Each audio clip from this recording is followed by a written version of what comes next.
With my back pressed against the wall, I started to move towards the next flight of stairs, moving one leg in front of the other very, very slowly.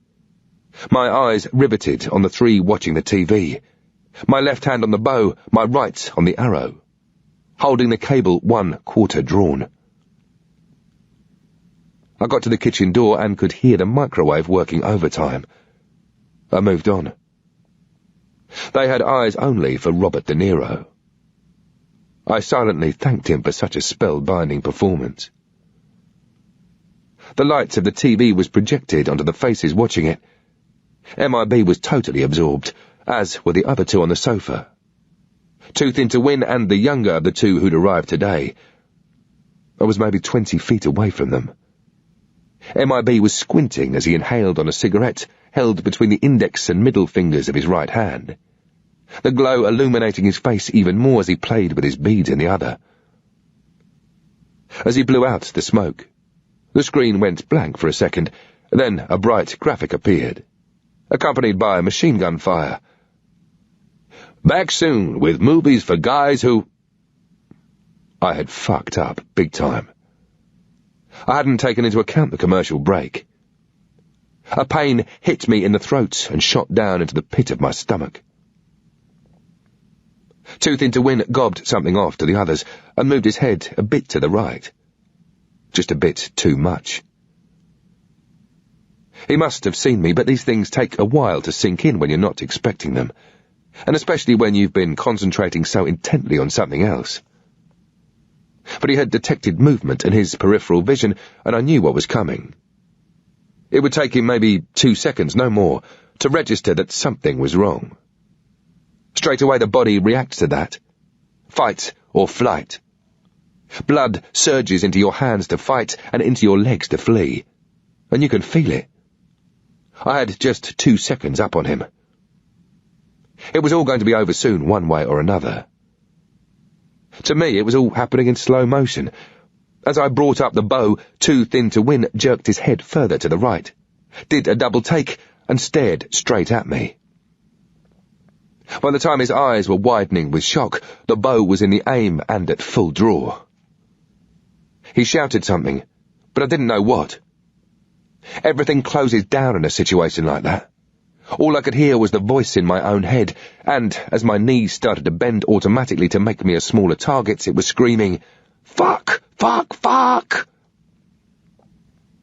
Tooth Into Win became a non-target, as he threw himself to the left and jumped down below the settee. It was MIB that presented himself as the nearest threat, and at the same time, the easiest target. He was up on his feet and had already turned and was facing me, trying to absorb and interpret this new stream of information. I kept my eyes fixed on his and brought the bow round. As soon as I had what I hoped was the correct sight picture, I released the cable and hoped these things were as good as the salesman had said. I was aiming at the centre of the body mass, the centre of what I could see in front of the blinding glare of the TV screen. He took the hit with a dull thwack and went down. I didn't know where the arrow had got him because I was too busy loading the next one and wishing I'd practiced archery as much as I'd practiced firing pistols over the years. I stretched out my left arm and, at the same time, pulled back the cable with my right, quickly trying to feed the head of the arrow into place above my left hand. Then it was straight back up into the aim, the arrow being held in position on the cable by my fingers. I still couldn't see Tooth Into Win. I was aiming at the young one who had now decided to run round the settee and try to get to me before I could release. In fact, he was so near that I didn't so much have time to aim, but just vaguely point it at him. There was a whoosh and a twang as the cable released, then a thud as the arrow punched into him.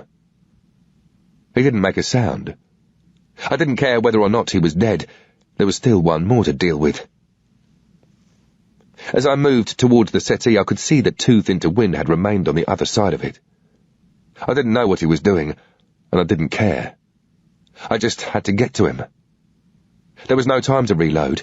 I pulled an arrow out of the quiver and launched myself at him. He was leaning over one of the aluminium boxes I'd seen them unload from the wagon.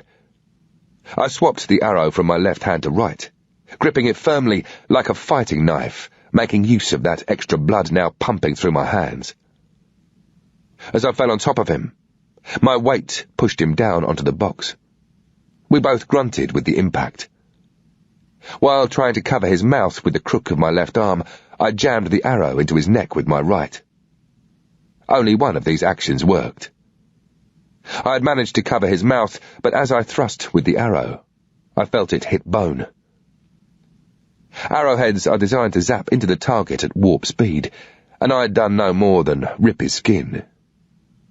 He was screaming big time beneath my arm. I increased the pressure to try and get better coverage over his mouth. I raised the arrow in the air again and rammed it down hard. It hit against the bone again, but this time slid off and lodged deeper into his neck. I felt him stiffen, his muscle tensing up to resist the penetration.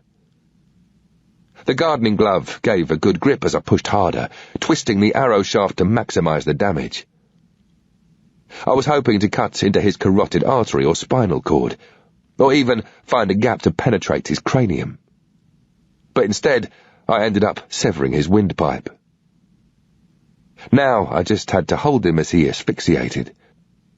I put all my weight on him to press him against the edge of the box, trying to stop his body jerking from getting out of hand and becoming noisy.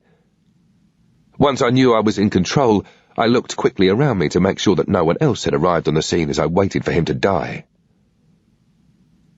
Finally, he was going down. His hands started to scrabble behind him, towards my face. I bobbed and weaved to avoid them, and his movements gradually subsided to no more than a spasmodic twitching in his legs.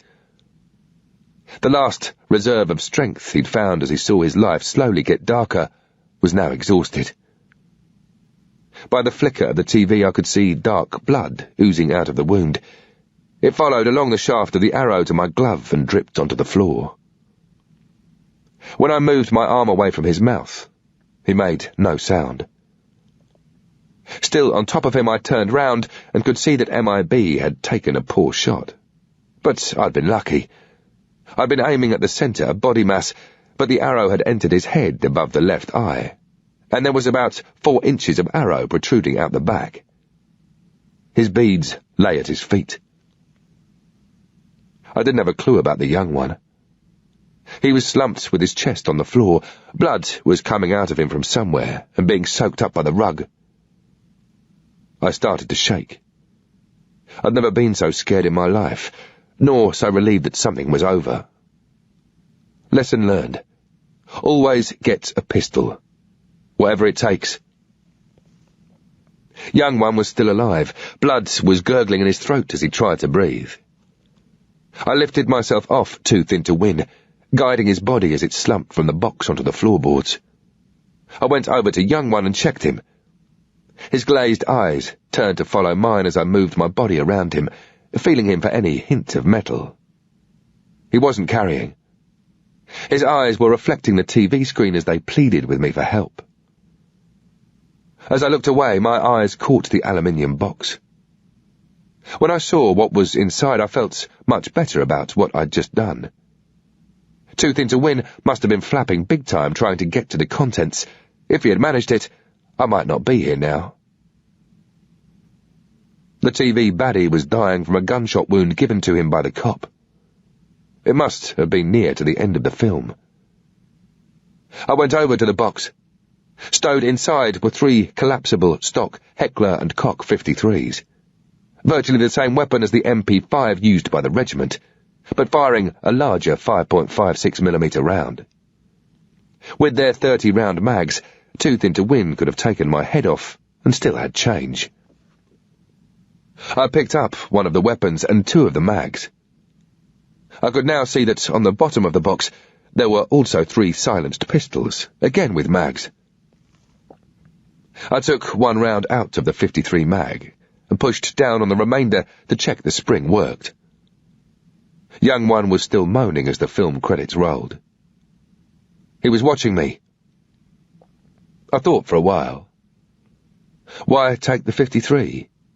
If I had to use it, I would alert the people in the house next door and maybe even the whole campsite. I picked up one of the pistols. I didn't have a clue what it was, only that, going by the markings, it was made in China. I looked in the mag. The rounds were 9mm.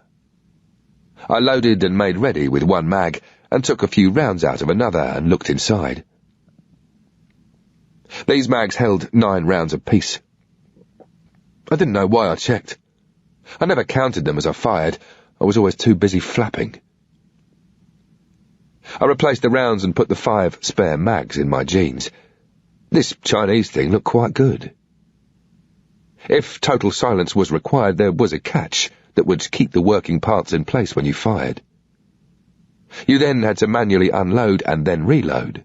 If not, and you could get away with a suppressed weapon on semi-automatic, all you had to do was take the catch off and the working parts would move and feed another round to fire. The baffling would still do its job in stopping the weapon report. You'd just hear the working parts moving. With my thumb, I pulled down on the catch, safety on, then jammed it into my jeans. I got hold of young one's arms and pulled him up against the settee, and as I did so I could see where he'd been hit.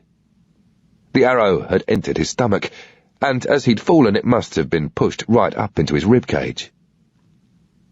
I got him so that he was sitting on the floor with his head lolling over to the left-hand side, resting on the seat. His eyes were still begging me as I placed a cushion under his head, stepped back, and gave him a round in the head. There was just a noise like someone tapping the edge of a wooden table with their finger. The cushion and settee helped to suppress the round completely as it came out of the back of his head. He just lay there, eyes still open, blood shining in the TV light. I'd never worked out how I felt about things like this. He would have killed me if he'd had the chance, and I'd just put him out of his misery. I took the catch off, unloaded, and fed another round into the chamber, letting the catch down to lock the working parts in place. I stood, watched and listened. There were a couple of plates on the floor covered with dried sauce and stubbed-out cigarettes, 2 or 3 full ashtrays, countless crushed cans of bud, and now these 3 bodies. TNT told me they were now going to show Roadhouse with Patrick Swayze. I wiped the blood from my gloves onto the settee and changed magazines, gently pushing a new, full one into position, listening for the click that told me it was engaged. As I moved away from the TV set, a loud ping sent my heart leaping into my throat. I spun my head and weapon round, expecting to have to react. The rest of my body followed about half a second later, both eyes open and the weapon up in the aim. I found myself pointing at the microwave oven in the next room. I needed a minute to calm down and sort my shit out, and decided to put the weapon into semi-auto mode. Time to move on. I was still left with 2 that I knew of, the American and the boss man, plus Sarah. And there was still another 2 floors to clear. I didn't need the bow anymore, so I left it on the floor. The TV was still bumping its gums. Guys who like guy movies. I started to move slowly but purposefully, trying to keep the noise down, both eyes open, weapon up. I had the light from the TV screen shining behind me, projecting my shadow on the wall. I got to the stairs and checked upwards. It was dark up there. Eyes and weapon glued to the top of the stairs. I started to move. I knew this feeling all too well. My heart was pumping so hard I could feel it banging against my chest wall, and I had a horrible, dry, rasping feeling in my throat. My head was so far back that sweat was running into my eyes and down the folds of skin at the back of my neck. I flicked my head to the side, attempting to get rid of it. It started to get darker and quieter as the glow and noise of the TV faded. And soon all I could hear was the sound of my own breath. I did my best to suppress it, because I imagined 3 people upstairs listening and following my progress. Moving upstairs like this is physically demanding. Every movement has to be so slow and deliberate that all your muscles are tensed. Your body needs oxygen, and your lungs, in turn, need to work harder. But you don't want them to, because that makes noise. And on top of all that, at any moment, somebody could be trying to kill you. I reached the landing of the second floor. I immediately noticed a nice, polished smell up here. A different world to the one I'd just left behind me. There was a wall to my left with a door that faced the corridor which ran to my right.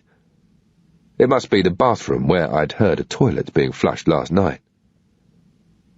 As I looked to the right, I could see that the corridor ran the length of the house. Right down the middle was a single strip rug, which would help muffle noise. In the light thrown from a door that was slightly ajar at the far end, I could see a table about 10 feet away on the left. The open door showed a sink shining in the light. It didn't sound as if anyone was in there, and I didn't hear water running or a cistern filling up. Maybe they were just scared of the dark and wanted a light on for when they came out for a piss. I looked at the crack under each of the other doors to see if there were any signs of life or light from within the rooms. Nothing. Across from me were the stairs to the top floor. I stayed where I was and listened. I could just about hear the low drone of the TV downstairs, but the sound of my heartbeat seemed louder. I could feel my carotid pulses banging in my ears. I couldn't just wait here all night until she needed the toilet. With my knees bent, shoulders hunched over, arms out, staring down the thick, baffled barrel of the weapon, I started to move along the centre of the corridor, using the rug. I reached the first door on the right and edged over, putting my ear to it, but kept the pistol where it was. I could still hear the TV in the rain.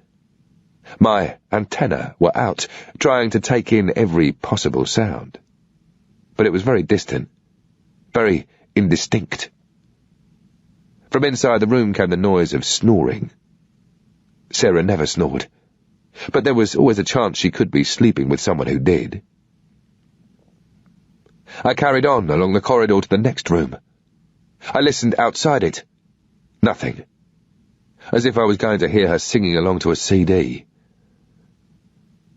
I went on, passing a fire exit on my left, which I hadn't noticed earlier.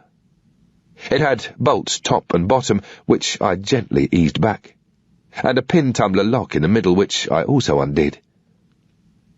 I moved on to the next 2 doors past the table, hearing nothing. I stood by the lit-up bathroom. This could go on forever. Fuck it. There was no time to do anything but take my chances with whoever was back down the corridor. I just knew I had to do something, and quickly. Holding the pistol in my right hand, I checked with my left that everything was in place. The taser was in my right-hand bomber jacket pocket, with the handle outwards, ready to grab. I got out the torch, placed the lens against the wall and twisted it on to check it still worked. The light hit the wall but wasn't going anywhere else. I turned it off and kept it in my left hand, with my thumb and forefinger at the ready. I put my right thumb on the weapon's safety catch and pressed down, checking it was off and ready to go. Then I pushed the mag in the pistol grip to make sure it was engaged. With my left hand, I lifted the latch. I wasn't going to try to do it gently. Once you've decided you're going in, you might as well get it over with. I pushed the door open a few inches, and at the same time brought my left hand up and switched the torch on, using my body to open the door fully. As I came into the room, I moved to the right to avoid silhouetting my body in the doorway. I 3/4 closed the door with my shoulder, and the torchlight hit a pile of men's clothes on the floor. I also saw a watch and a glass of water on a bedside table. There was a shape in the bed. I knew straight away by its size that it wasn't Sarah.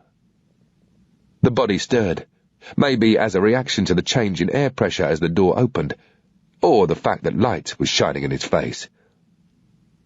As he turned, I saw that he was bald and dark-skinned and had a moustache. It was Boss Man. His eyes opened fully as he settled. He wouldn't be able to see me, just the torchlight. I moved quickly, getting my left knee on one side of him and my right on the other so I was astride him, pushing him down onto the bed. He was pinioned by the sheet across his chest and gave a quick grunt of protest. I dropped the torch onto the bed. I didn't want him to see my face, and in any case, I didn't need light for what I was about to do. With the pistol jammed against his clenched teeth, he gave a long, drawn-out groan as he tried to resist. I got hold of the back of his head with my left hand and forced the weapon down harder. The metal of the silencer scraped against his teeth, and he eventually opened up. I pushed the muzzle in until it was nearly at the back of his throat, and the suppressor was filling his mouth good style. He struggled on for a while, not trying to escape, just wanting to work out what was going on and to breathe. He was flapping and snorting like a horse. I moved with his chest as it went up and down. At length, he lay back. No one will fuck around once they realize they have a pistol in their mouth. I leaned towards his left ear.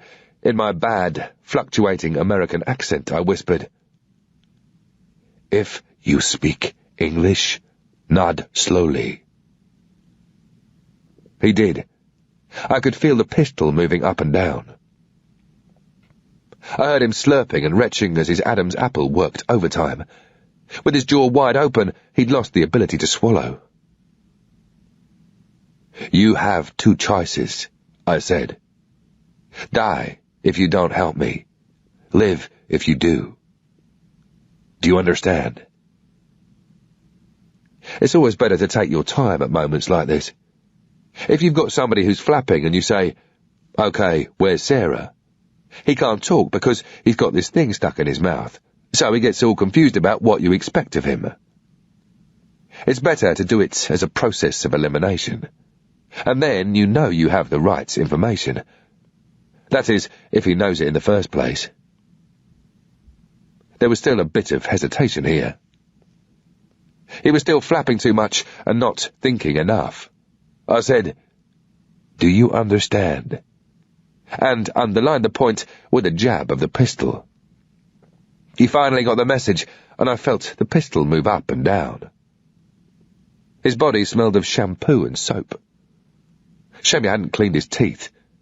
His breath smelled like roadkill. Now that he understood the facts of life, I whispered, "You've got one woman in the house, yes?" I felt his immediate sense of relief. His body relaxed. It wasn't him I wanted. He nodded. "One woman." He nodded again. "Is she on this floor?" The pistol shook from side to side. "Is she on the floor above this one?" Up and down.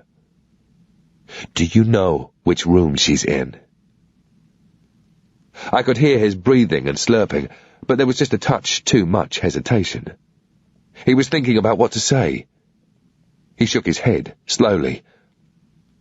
I gave a weary sigh and said, "Then you're no good to me, and I'm going to kill you."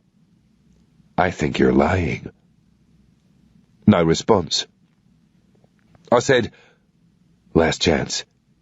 Do you know what room she's in?" I started to rise.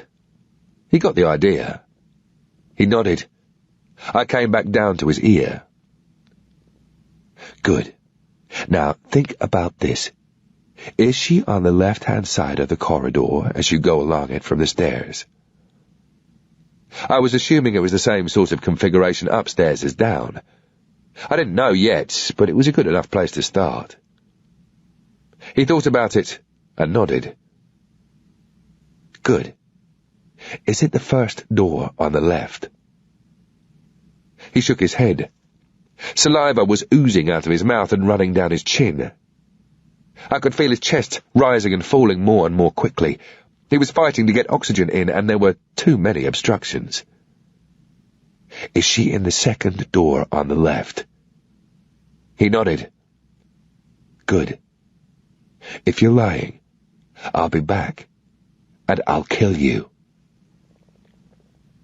He nodded that he understood, semi-choking on the suppressor because I pushed it a little more to the back of his throat, just to the point where he was starting to gag.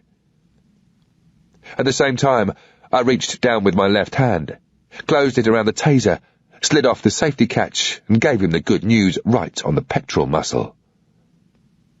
I counted the crackle for about 5 seconds. If I remembered correctly, that should result in the person being dazed for some minutes afterwards. He jerked about, and then got very dazed indeed. I climbed off him, picked up the torch and put it in my mouth, then turned round and started to look for his socks amongst the clothes that were on the floor. I found one, and shoved the toe end of it into his mouth, pulling down on his jaw to force him to take it all. Noise comes from the throat and below, not the mouth. For an effective gag, you have to ram obstructions down there as far as they can go, so that when the person tries to scream, the sound can't amplify in the mouth. A strip of gaffer tape over the face isn't enough to achieve the desired effect. A sock stuffed in the mouth also calms people down, because they become more worried about choking than about raising the alarm. I could hear moans and groans from the back of his throat as he began to come round. I couldn't have him alerting the others, so I gave him another 3-second burst. That settled him down again, and gave me time to finish filling his mouth. Once that was done, I got his shirt from the floor and wrapped the sleeve around his face to form a seal over the sock. I kept his nose free because he had to be able to breathe, but wrapped the sleeve as tightly as I could around his lips. I pulled a leather belt from his trousers, which was about 1.5 inches wide, with a brass buckle, and grabbed the tie-backs from the curtains, lengths of rope with shiny tassels. I tied his knees together with the first tie-back. If you can move your knees, you can crawl and manoeuvre. If not, you haven't got much scope for movement. Next, I tied his ankles together. He was semi-conscious, breathing and moaning in the back of his throat. I turned him over on the bed and got his hands behind him, tying them tightly together with the belt, making sure that I'd left the buckle and some of the other end free. It was going to hurt him, and he was going to have hands like balloons by the morning. But he'd live. By now my breathing was almost as laboured as his. This was physical stuff, spinning him round, trying to do it quickly, but also trying to keep everything quiet to cut down on noise. I got hold of his shoulders and pulled him down gently, so that his head and shoulders were on the floor. Then I grabbed his legs and dropped them down too. There was still a little bit of moaning, especially when I got hold of his ankles and brought them up towards his tied hands. I put the ends of the belt around the tie-back that secured his wrists, did up the buckle, and that was him, trussed up like an oven-ready chicken. He was coming round again. I held the taser on his thigh and gave him the good news for another 5 seconds. He tried to scream, but the sock did its stuff. As I lifted the taser away from him, I still had the button depressed. The bolt of electricity crackled brightly as it arced between the two terminals. The glow that it cast added to the torchlight, and I could see the suit carrier, now open, hanging on the wardrobe. Inside was a grey business suit, white shirt and patterned tie, already knotted and hanging round the hanger. I got to the door, checked the corridor and turned left towards the stairs. This flight was different, the stairs turning back on themselves to reach the top floor. As I climbed and turned left up the next flight, the distant TV mush disappeared, its place gradually taken by the constant bass drum rhythm of rain bouncing off the roof. It was almost soothing. I got to the top and lay down on the stairs. I looked left along the corridor, but this time there was no light to help me and I couldn't see any coming from under the doors. I twisted the mag light and headed directly to the second door on the left. There was no rug up here. I moved slowly. Between the first and second door against the wall, there was a semicircular table with a lamp on it. I got to the door, It was exactly the same as the one downstairs, with the latch on the right. I crossed over and got against the right-hand wall. I just had to get in there, be hard and aggressive, grab her and get out before my new mate downstairs started trying to become Houdini. I listened for a few seconds, just in case she was in there expecting me and loading up her 53. Then, with the mag lights in my mouth, I put my hand on the latch and pressed. There was a small bundle in the bed, and I knew at once that it was Sarah. I could smell the familiar fragrance of her deodorant. It was the only one that didn't leave white powder marks on her clothes. I started moving towards her. Her jeans were on the floor, crumpled, as if they'd just been pulled down and stepped out of. There was a bedside cabinet with some water and headache pills by the lamp. I was going to have to grip her so hard that she thought there were 20 people piling in on her. I had to confuse her, scare her, phase her, because I knew that if I didn't, she was more than capable of killing me. Chapter 17. I moved towards her, taser in my left hand, pistol in my right, torch in my mouth, adjusting my head to keep the beam pointing into her face. The sound of the rain hitting the window was louder than my footsteps. She started to turn, and her eyes reacted to the light as I moved the final pace, dropped the pistol on the bed, then smacked my open hand over her mouth. She gave a muffled scream and fought against me in her mouthful of blood-stained glove. The torch got knocked sideways, scraping against my teeth as she thrashed about. I heard the pistol fall off the bed and onto the floor. I hit the taser's on button, and her eyes widened as she saw the current crackling between the metal prongs, inches from her nose. Then she hit her own on button, and began struggling so violently I thought she was having a fit. She got the good news in her armpit. The 100,000 volts shot through her body and fucked her up big time. With her body jolting up and down, I was finding it hard to keep my hand on her mouth to dampen the scream. The bed springs sounded as if she was having sex. 5 seconds later, she was a rag doll, just a little groan as she fell back onto the bed. It wouldn't last for long. I needed the pistol. I got the torch out of my mouth and retrieved it from under the bed, shoving it into the waistband of my jeans. Next, as weak coughing told me she was starting to regain her senses, I got out the 2 sleeves I'd cut from my shirt. She coughed again, and I looked at her. The bedclothes had been kicked off during the struggle, and she lay spread out on the mattress like a starfish, in just a white t-shirt and white knickers. Outside, the wind had come back. I could hear it thrashing the rain against the windows even more now. With the torch back in my mouth, I was soon dribbling and breathing like the boss man downstairs. I prized open her jaw and started ramming the first sleeve into her mouth. She was just conscious enough to realize what was happening and tried her best to resist. I had to give her another 2 or 3 seconds with the taser, getting my hands out of her mouth just in time as it snapped shut in the first of another series of convulsions. When she relaxed, I stuffed in the material until it must have gone halfway down her throat. I then got the second sleeve, placed it over her mouth like a conventional gag and tied the ends tightly at the back of her neck with a double knot. There was going to be no noise from her now. I pulled the belt from her jeans and used it to tie her hands together, front-loading her. She was now ready to go, and so was I. Nearly. All that was left was to gather up as much of her ID as I could find. A T-104 meant leaving no trace, which wasn't going to be easy. I didn't know where all her stuff was. I hoped it wouldn't be too much of a drama if anything was left behind. With any luck, she'd be using cover docs that she'd got by chatting up some gay woman in an Australian bar. I found her bag on the floor near the bottom of the bed. It was a small black nylon affair with a shoulder strap.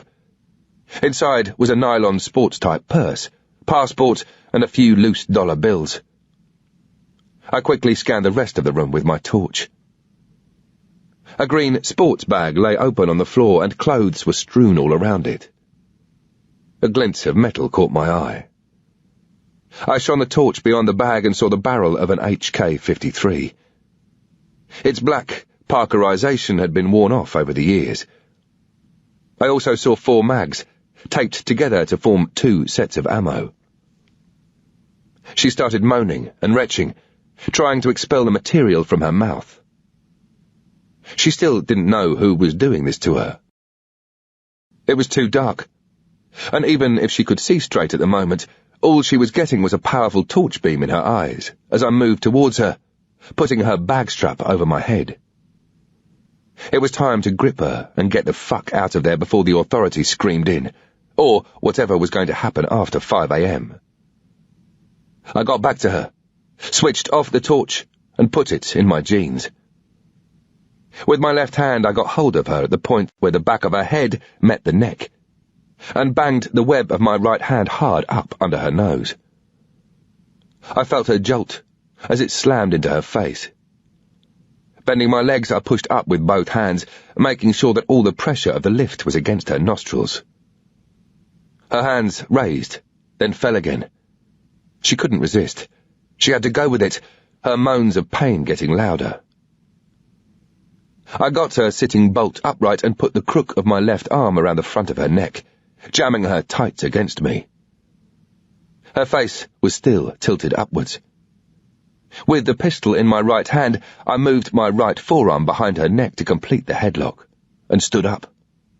She was fighting for oxygen. No way was she not coming with me. I started to move, and she didn't like it at all. Her back arched more as her legs hit the floor, and she tried to take more weight off her neck. She was recovering quicker now that she was in pain, but I had total control. If she fought back too strongly, I'd just give her another bulletin with a taser. But that would be a last resort. I wanted to move quickly, not be dragging a dead weight. I made my way across the room and, checking the pistol's safety with my right thumb, opened the door. The corridor was still dark and silent. I reinforced my hold on her by jerking my knees and gripping her neck more tightly. She seemed to be concentrating on holding onto my left arm so that she could relieve some of the pressure on her neck. Probably too worried about being asphyxiated to resist. I stepped out into the corridor, her head still jammed against my chest, the rest of her body following behind me. She gave no resistance at all, and once we got past the table I understood why. She started to buck and spark up, her legs kicking out as she held onto my arm for even more support. She kicked the table sideways, knocking the lamp onto the floor. Its stained glass lampshade shattered across the floorboards. It had gone noisy. No need to tiptoe around anymore. I started to motor towards the stairs, dragging her with me. At first, she continued to buck and kick, her feet banging on the wooden flooring. Then she must have realized that if she didn't help herself by trying to keep her back arched and her legs on the floor, she could break her own neck. We got to the staircase, and I was just about to turn right and go down when I heard the sound of a latch lifting to my left. I swung round as the door opened and light burst from the room. Sarah swung with me, a muffled scream coming from her throat as the movement wrenched her neck. It was the American. His reactions were quick. I fired into the door as he shoved it closed. I gripped her and started moving aggressively down the stairs. The American was thumping on the floor, screaming, "Wake up! Attack! Attack! Wake up!" Sarah's heels and calves were taking a good hammering. She was squealing like a stuck pig inside the gag and trying to tense up her muscles to help with the pain. We were sounding like a herd stampeding, with my heavy footsteps and her feet bouncing off the wood. I didn't look behind me. I just ran for it. I wasn't going to head for the fire exit on the next floor, as I'd thought I might. There were too many rooms on either side of that corridor, and I had no idea if there was anyone else in the building that I hadn't accounted for. The way my luck was going, there was bound to be. My new plan was to get down to the garage, a route I knew, then just make a run for it. I turned right to go down the next flight of stairs. As I took the first few steps, I could see that the second-floor corridor below me was now lit up like a football stadium. Above me, the American screamed, "Sarah! One of them has Sarah! They have Sarah!" From below me, a voice shouted above the babble of the TV. Where? Where are they? Help me here!" I froze no more than 6 feet from the bottom of the stairs. It wouldn't be long before these two got their act together and I'd be dead. I just wanted 5 seconds in which to calm down and think. A shadow approached from the left on the corridor below. It turned into Boss Man, now in jeans and carrying an HK-53. Fuck. How did he get free so quickly? I kept looking down on him, weapon in the aim, gripping Sarah even tighter to stop her disrupting my sight picture. He turned and looked up. I blatted 3 quiet rounds until he went down. Not dead, just screaming and writhing on the ground. The 53 clattered down the stairs to the floor below. Above me, the American half groaned, half yelled, "What's happening? Talk to me! Someone talk to me here!" I went down more stairs, stopped short of the corridor and, still holding Sarah with my left arm, put my pistol round to the left and loosed off the rest of the rounds blindly. Being suppressed, it wouldn't have quite the same effect as rounds going off with a loud report. But people would hear them splintering the woodwork and get the general idea. I willed Boss Man to carry on screaming and scare the shit out of anyone listening. Maybe it worked, because there was still no firing back at me. Either that, or there were no more people. I ran out of rounds and started to change mags. Pressing the mag release catch, I jerked my hand downwards to help the mag fall out. It hit the stair and bounced down onto Boss Man's back. I looked at him, face down on the floor, his blood spilling across the polished wood. Then, turning to look up the stairs, waiting for the American, I placed a new mag into the weapon right next to Sarah's face. As I turned back to check chamber, we had eye contact for the first time. The shock of recognition was plain to see. Her eyes were wide with amazement and disbelief. I looked away, more concerned about the job in hand. I moved straight across the gap without looking, just making sure I didn't trip over Boss Man, whose screams were fading. I rammed down the last flight of stairs, feeling and hearing Sarah bumping down behind me, sometimes lifting up her feet to take the strain, sometimes stumbling. I carried on straight across the room towards the garage stairs, passing Tooth into Wynne and his friends. Shouts and screams came from the TV as we passed the kitchen door. Just as I neared the bottom of the flight and was about to enter the garage, I heard shouting upstairs, and then 4 or 5 rounds went off. I wondered what the American was firing at. Then I realized he'd probably run downstairs, seen figures by the TV in semi-darkness, and fired off at them straight away without looking. The flickering light from the screen and the scariness of the situation had probably got him jumping. It certainly had me. I closed the door behind me, to add a bit more to the confusion. He wouldn't dare barge straight through. He couldn't guarantee what was on the other side.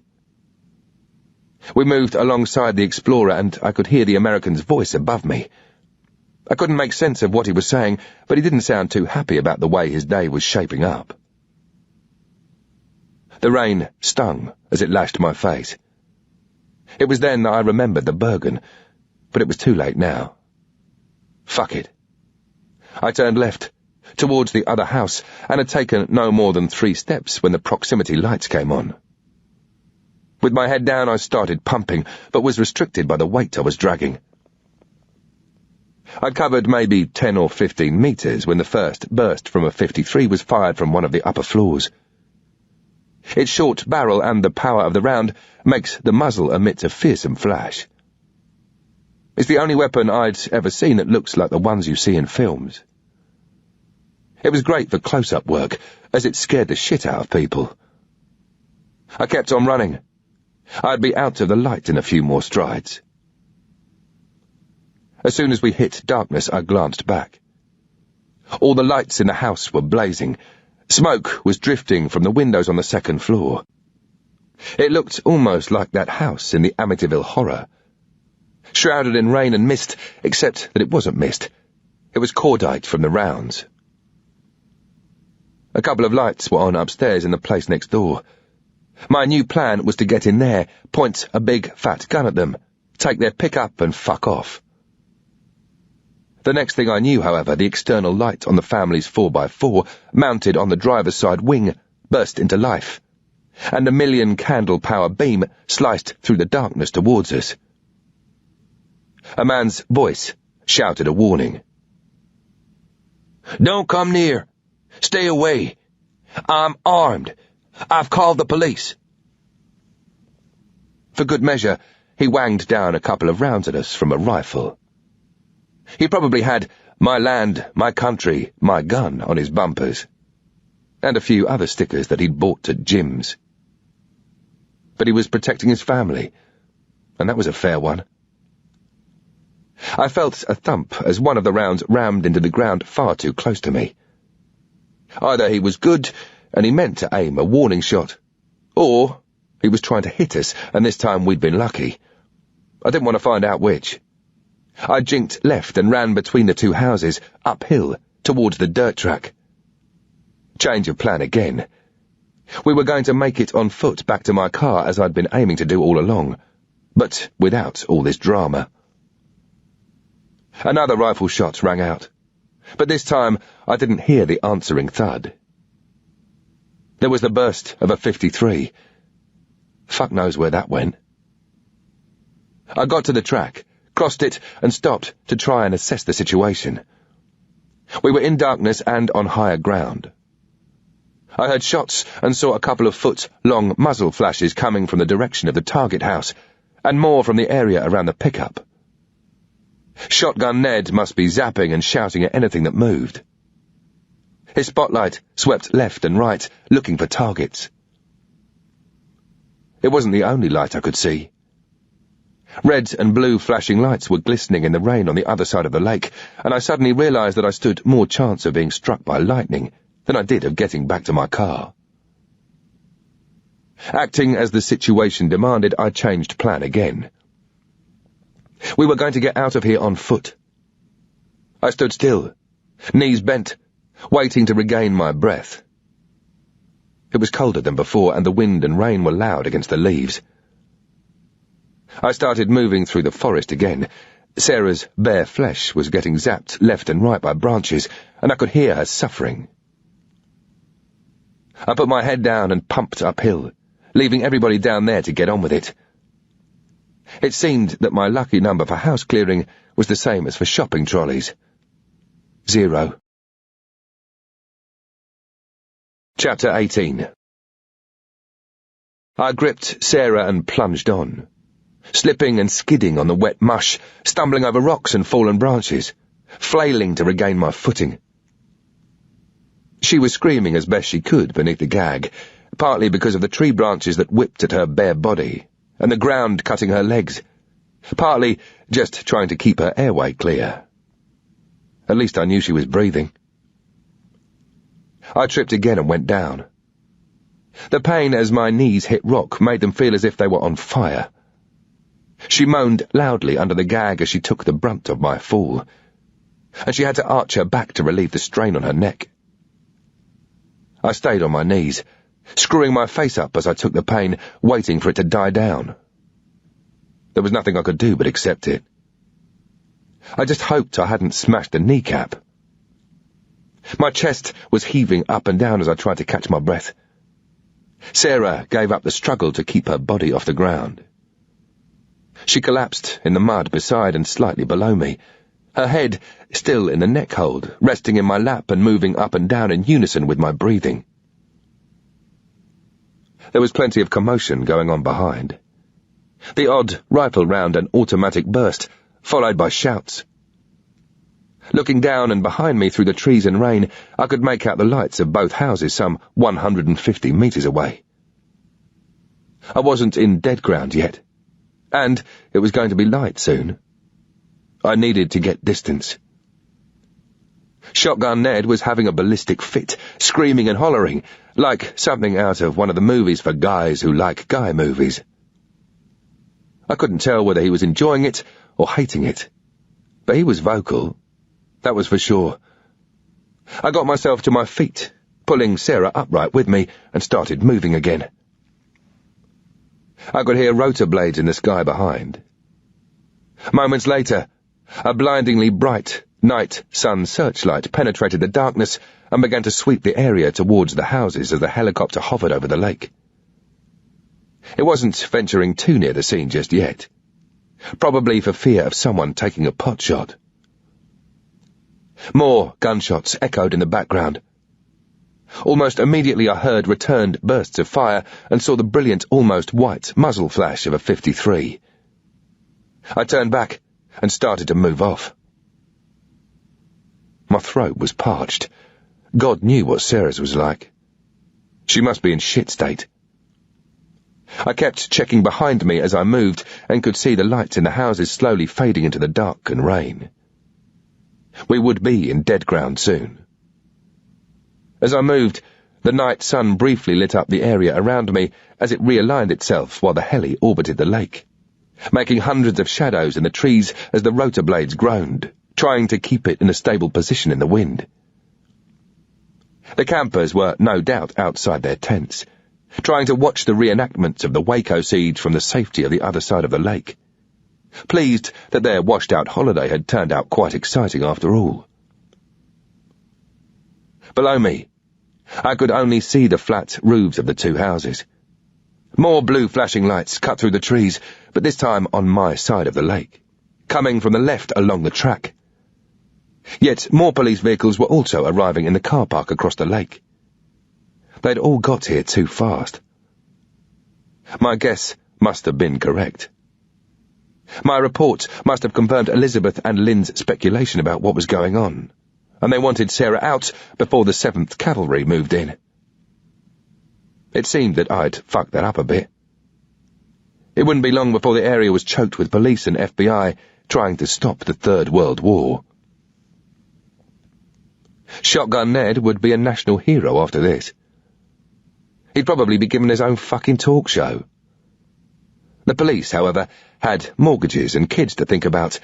While it was dark, they would do no more than contain the area.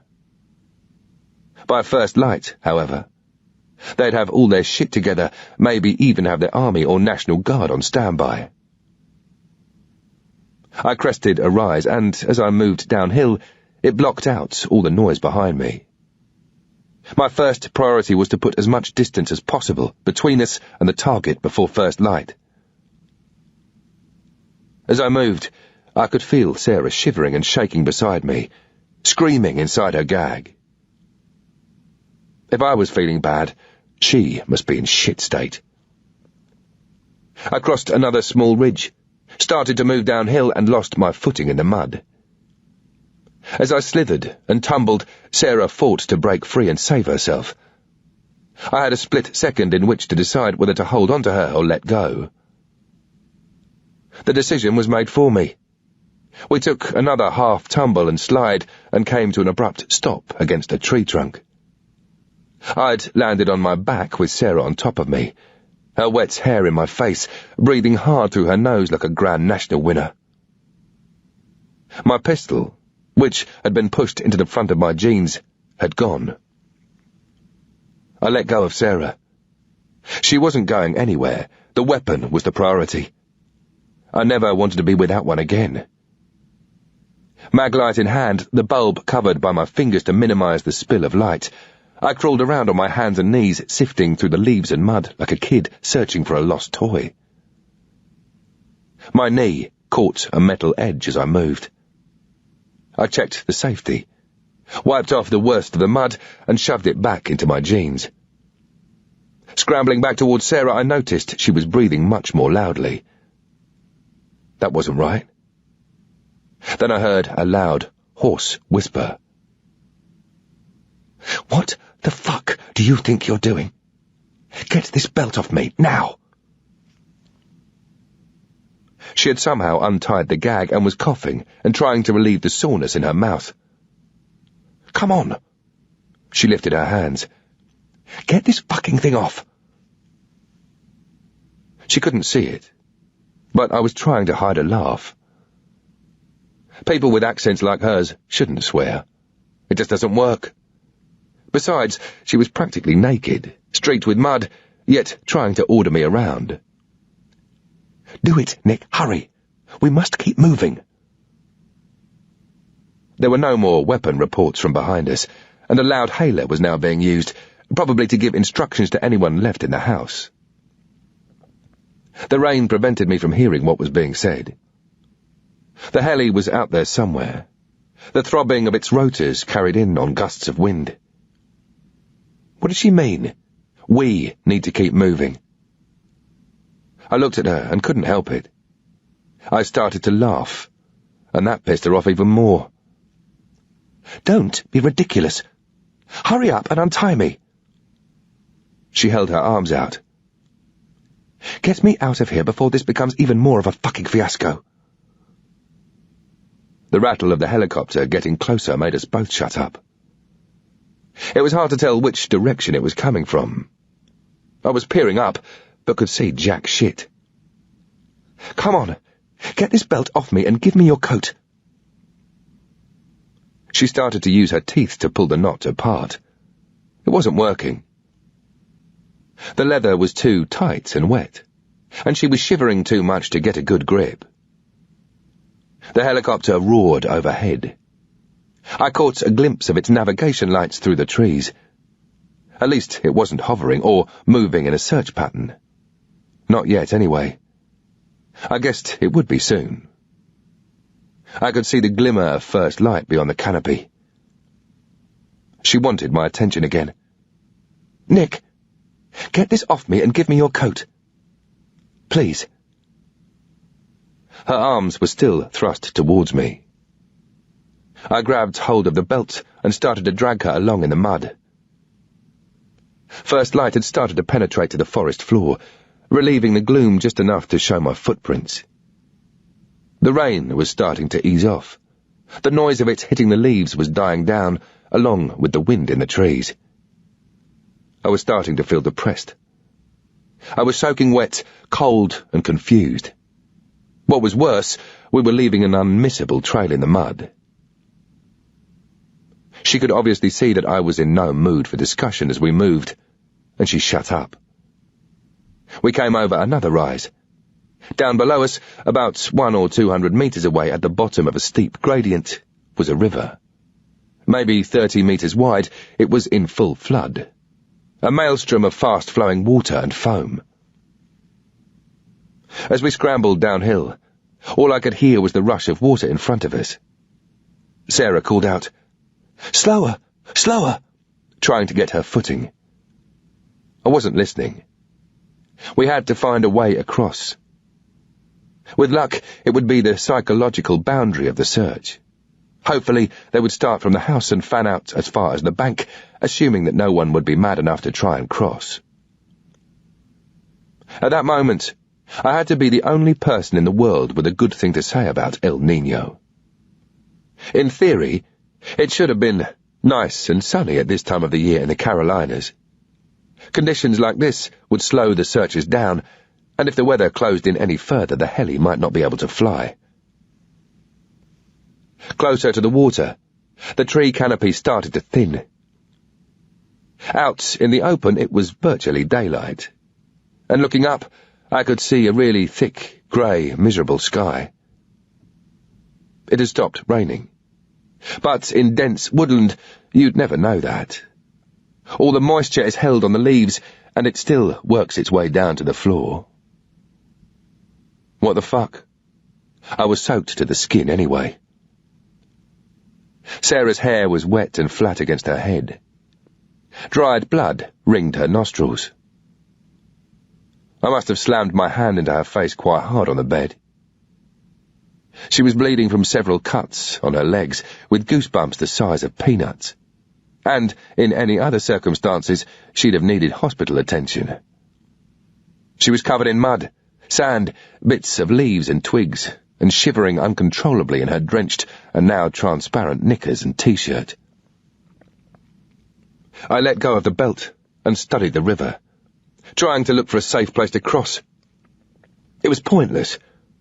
If I'd doubted the strength of the current, I only had to look at the chunks of uprooted tree that were surging downstream and crashing over the rocks. Wherever I chose, it was going to be a major drama. So what was new? Sarah was switched on. She knew what I was thinking.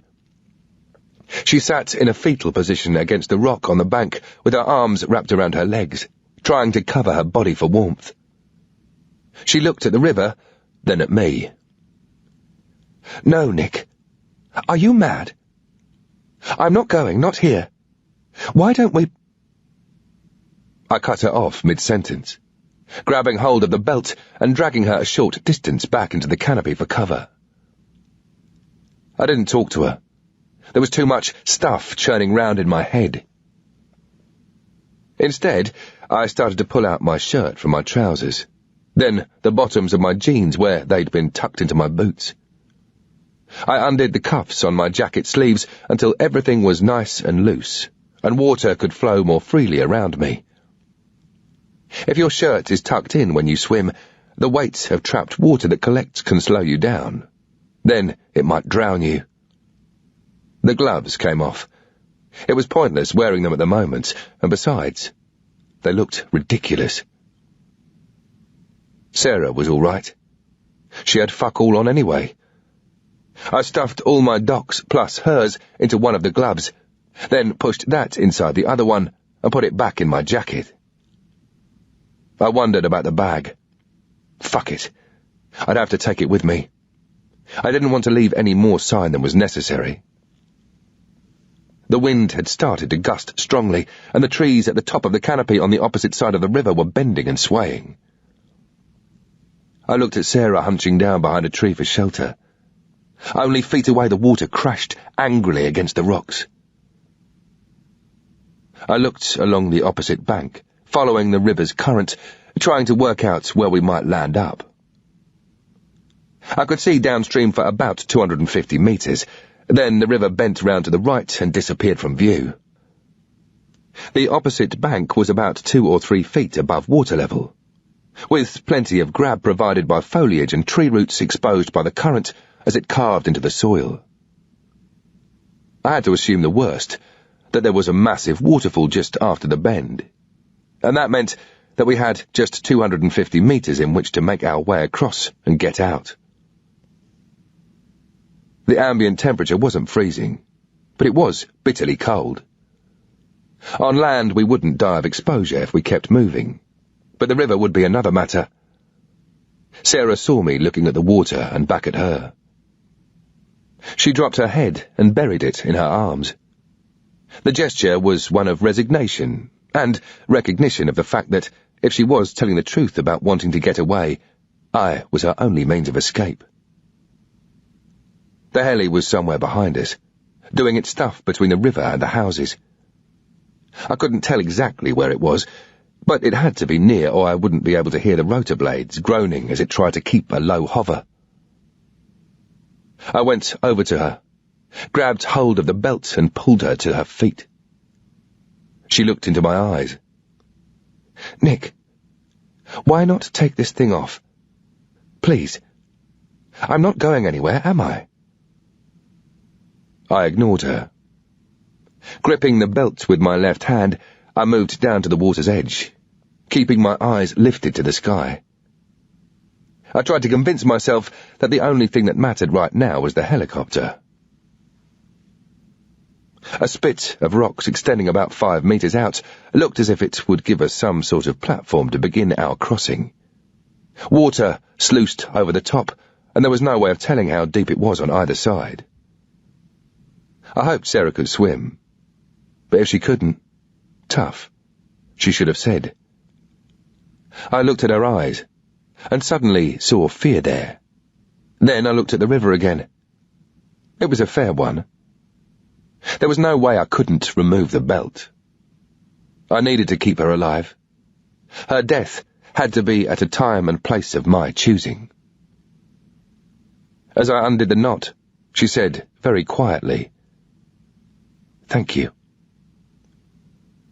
I caught her eye, trying to read the message there, then nodded and moved on, throwing the belt into the bag. She stepped gingerly over the small stones at the water's edge. "Come on," I snapped. She kept her head down, watching her footing. "I'm trying. It's hurting my feet." As we started to wade in, she gasped, "Oh, fuck! It's so cold!" She was right. The water temperature had to be near zero. I told myself just to get in there, get it done, and worry about warming up again on the other side. I fought the current until I was up to my waist, with Sarah behind me grasping the strap of her bag, which was still over my shoulder. Then, with my next step, I was into fast-flowing water, the current tearing at my leg, threatening to throw me off balance. I grabbed her hand. Whether to support myself or to help her, I didn't know. But no sooner had I lifted my other leg than the weight of water whipped it away from under me, and I was being swept downstream. I still clung to Sarah, both of us kicking and thrashing to keep afloat and make some progress towards the opposite bank. But the current was starting to drag me under. If you're trapped against a rock by water that's just half a metre high and moving at 12 miles per hour, you'd need to be able to bench press 550 pounds to lift yourself away. We were no contest for the tons of water surging downstream. My head was forced under, and I swallowed a mouthful of freezing river.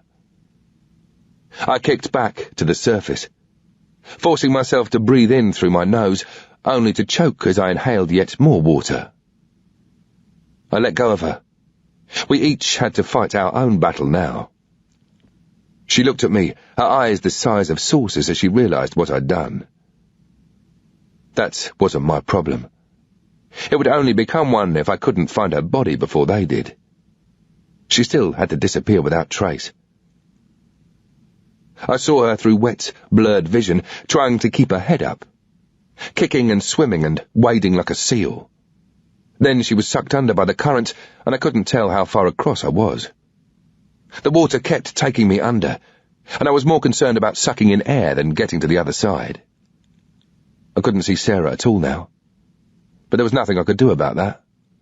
I was in enough shit of my own. As I came up again and snatched a lungful of air, I heard a scream. "Oh God! Oh God!" I looked around for her, but saw nothing above the torrent. I was dragged back down and inhaled more river water. Scrabbling my way to the surface, I saw that this time I was almost at the far side. The current wasn't dying down, though, because the river curved around to the right, and I was on the outside of the bend, where the force of the water was at its fiercest. An eddy caught me, and the momentum threw me against the bank. I threw out my hands, trying to grasp an exposed tree root or an overhanging branch, anything I could. I shouted for Sarah, but all I got in reply was another mouthful of river. I coughed, trying to force my eyes open again, but they stung too much. Thrashing around blindly, my left hand connected with something solid. I made a grab, but whatever it was gave way. The next thing I knew, my right arm had hooked into a large tree root. The current swung me round and pressed me against the bank, and my feet connected with solid ground. I clung to the roots and took deep breaths to slow myself down. Downstream, nothing was moving in the water but branches and lumps of wood. I struggled against the weight of water until I could reach with my free hand and grab another root higher up the bank. I finally hauled myself up until only my feet were left in the water, being forced sideways by the current. One more grab and pull, and I was lying on the bank, fighting for breath. I'd never felt such relief. I lay there for more than a minute, coughing up water and slowly feeling some strength return to my limbs. As my head cleared, I realised my problems weren't over. I'd now have to find Sarah, and she could be anywhere downstream. Clearing the banks would expose me to view from the ground, and the river was a natural route for any follow-up to be taking. As if that wasn't bad enough, the heli, if it came back, would ping me at once. There was nothing I could do about any of that. I just had to get on with it and retrieve what I could from this gang fuck. Turning my head, I could make out the river behind me, blurred by the water in my eyes. There was still no sign of Sarah. My soaking clothes weighed me down as I started to stumble along the bank, leaning over the edge from time to double-check that she wasn't concealed behind rocks or in some kink in the ground below me. If I couldn't find her, and she was discovered downstream or even on the coast, I'd just have to accept that it was a big-time fuck-up. However, not yet. As I moved, I kept my eyes skinned for somewhere to hide her body if she was dead. Hiding her wouldn't be the ideal solution, but there was fuck all else I could do. It would slow me down, carrying her out of the area, and I could always come back in a month or two and finish the job. It needed to be a spot that I could ID at a later date, and perhaps after a change of season, and one that wasn't near a hiker's route or a watercourse. As the current reached the bend and changed direction, this noise became almost deafening. I followed round, the dead ground gradually coming into view. I couldn't believe it. Just 300 metres further downstream, resting on timber supports driven into the riverbed, was a small footbridge. The story of my life. If I'd been looking for one, it wouldn't have existed. I stopped, looked and listened. The bridge would be on their maps, and anyone sent to follow us would use it to cross. As I got to within maybe 150 metres of the structure, I could see that it was made of 3 thick wooden supports rising up from the river on each side. The walkway, made of what were probably old railway sleepers, was maybe 2 metres above that. In any search pattern, the police would use this bridge as a key point, somewhere that it would be natural to go to. Maybe they had already identified it and had a team hidden, waiting for us to cross. Should I move into the canopy a bit, and then come back to the river further down once I'd boxed round it? No good. I needed to search the whole bank. The way things were going, she was probably just a metre from the bridge. Dead. I watched for a while longer. The wind bent the treetops, and the water crashed along at warp speed. At first I thought it was the white water pushing itself against the middle support, with the occasional plume of foam being thrown into the air. It wasn't. It was Sarah, clinging to the post and reaching up, trying to make the 2 metres to safety. Time and again her hand moved up the support, only to be ripped away again as the current got hold of her. For a split second I hoped she'd be washed away. Then I could concentrate on saving my own arse and getting away, taking any flak when I got back to the UK. Then reality kicked in. There was still a chance I could pull her out and do my job properly. I moved back into the canopy and made my approach towards the bridge, lying down about 20 metres short for one last look. She wasn't making a sound. Either she was switched on enough to know not to scream, or she was just too scared. I didn't care which, as long as she stayed quiet. There didn't seem to be any other activity, but then again, if the police were switched on, I'd be very lucky to ping them. It was decision time. I could either get her out and complete the task, or let her get carried away and drown. Then it hit me that there was a third option. She could be swept away and survive. I looked around for a branch that was long enough to do the job. It didn't have to be strong, just long. Jumping up, I grasped one with both hands and pulled down with all my weight. Water sluiced onto me from the leaves. The branch snapped. I twisted and pulled, and it finally parted from the tree. I didn't bother stripping it of its smaller branches, just headed down towards the bank. I stopped to pull off first my boots, then my jeans. For a moment I fantasized that maybe I could be doing the world a great service here. Maybe London knew that she was going to be the next Hitler. Then my jacket came off and the wind bit into me. What the fuck was I doing? Freezing cold in the back of beyond, with the police after me, taking my kit off to save a woman's life just so I could kill her somewhere else? I gave myself another reality check. Shut the fuck up, Stone. It's pointless honking. You know it has to be done. I secured my weapon and the contents of my jeans in the bag and put it back over my shoulder. With my boots back on but my jeans and jacket in my hands, I left the canopy and ran out towards the bridge. I must have looked like someone doing a runner after being caught in bed with another man's wife. As I hit the railway sleepers that made up the walkway, I could see her still playing the limpet. The currents pushing her head against the support as she fought to keep it out of the river. She saw me. Nick, I'm here! Here! As if I didn't know. I leaned over the handrail. Shut up! I had to holler above the noise of the water as I started to pass down the end of one jean's leg, knotted to help her grip. The other was tied to one of the sleeves of my jacket. I could never remember the name of the knot. If I'd wanted to know it, I would have joined the Navy. The other sleeve also had a knot at the end, to help me. Take the jeans end only, I shouted. Now listen to me, okay? She looked up, shaking the water from her face.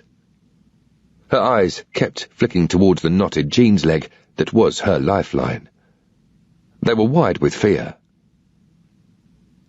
I kept hold of the knotted sleeve as I dangled the material so that it would be easy for her to get hold of, yet still keep in contact with the support.